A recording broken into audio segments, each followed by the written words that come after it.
Guns don't kill people, robbers do. Ask any politician and they tell you it's true. One sentence summary. Antonio Banderas is going to destroy Europe, and at some point Samuel L. Jackson, Selma Hayek and Ryan Reynolds decide to stop him. Could you beat the villain? So yeah, Antonio Banderas' plan is stupid.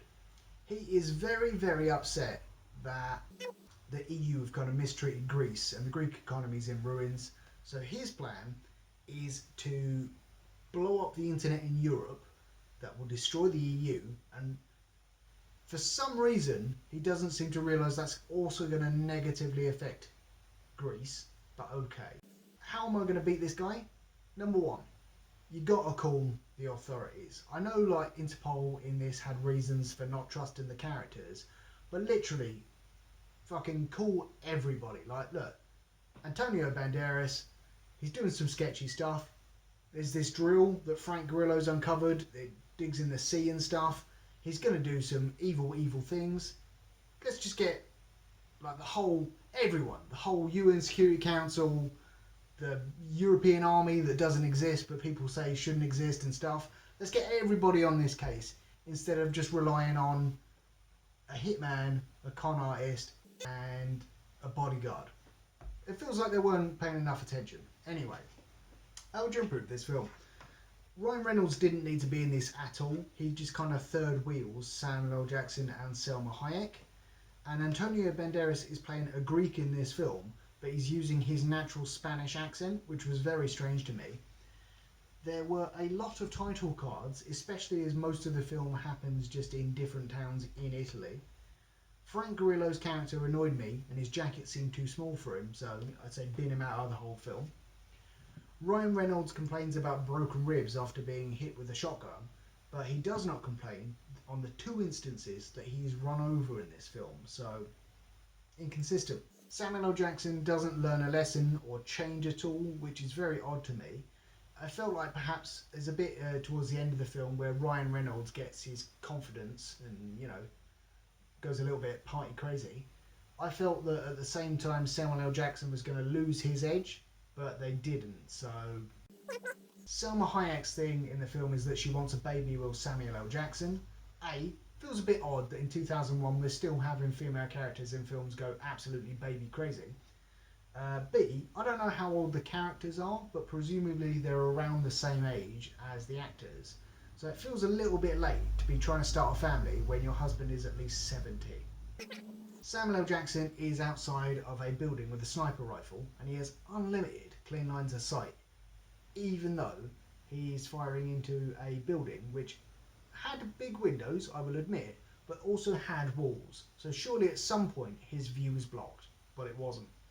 In that nightclub, there's Ryan Reynolds' cover is blown and someone's like, oh, why would this criminal man hire a bodyguard who's been struck off? Because he's a criminal. He does shady stuff like that all the time, probably. Stop questioning him. There's a wristband bomb briefcase situation that doesn't really go anywhere, and it's only really mentioned in like 2 scenes.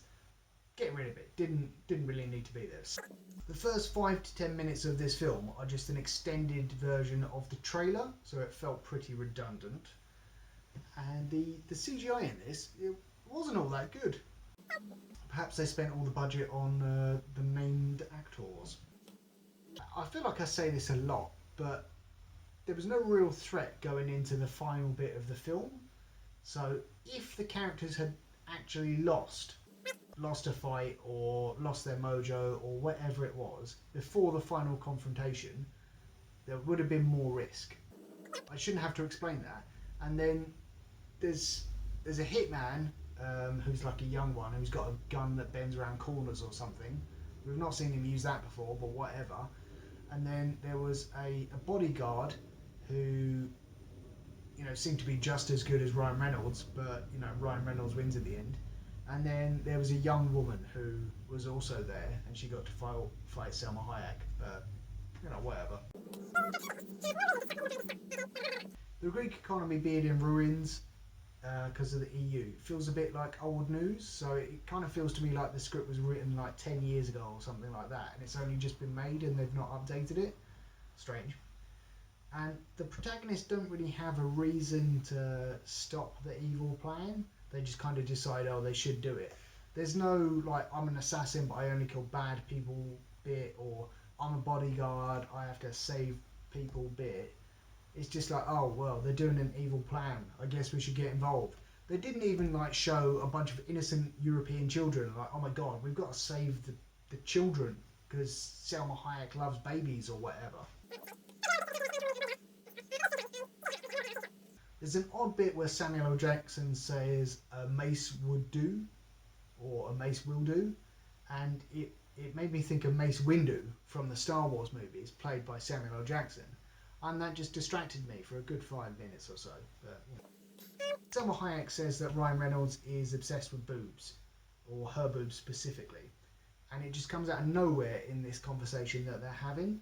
So if that had been played up throughout the film, I would have bought it more. So there is a bit when he does save her from being shot and he gets shotgunned, where he does push her and he pushes her with hands on boobs. Fine.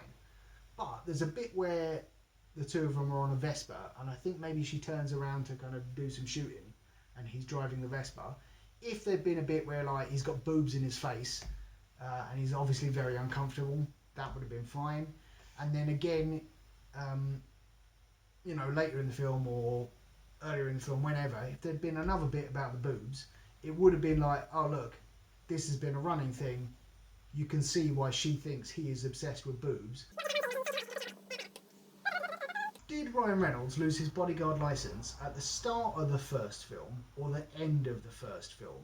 Because they keep saying that it was at the start of the first film, but I think he was like, I think he was still a licensed bodyguard in the last film, but I'm not going to watch it to find out. So, the evil guy bodyguard says, I don't recognise any of these people, or something along those lines, when Ryan Reynolds is like, oh man, he probably recognises me, so he knows all my moves.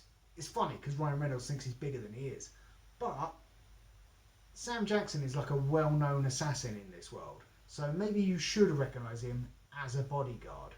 Do your homework. Surely you cannot adopt a man who is in his 40s. That, to me, just makes no sense. Rating out of 5 beers.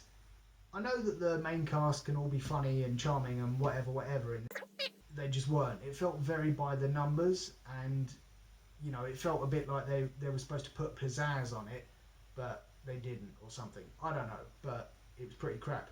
Having said that, I did see Morgan Freeman's stunt double in a fight scene, so that was pretty interesting. All that being said, I would give this 5 beers out of 5. Not good. Not good at all.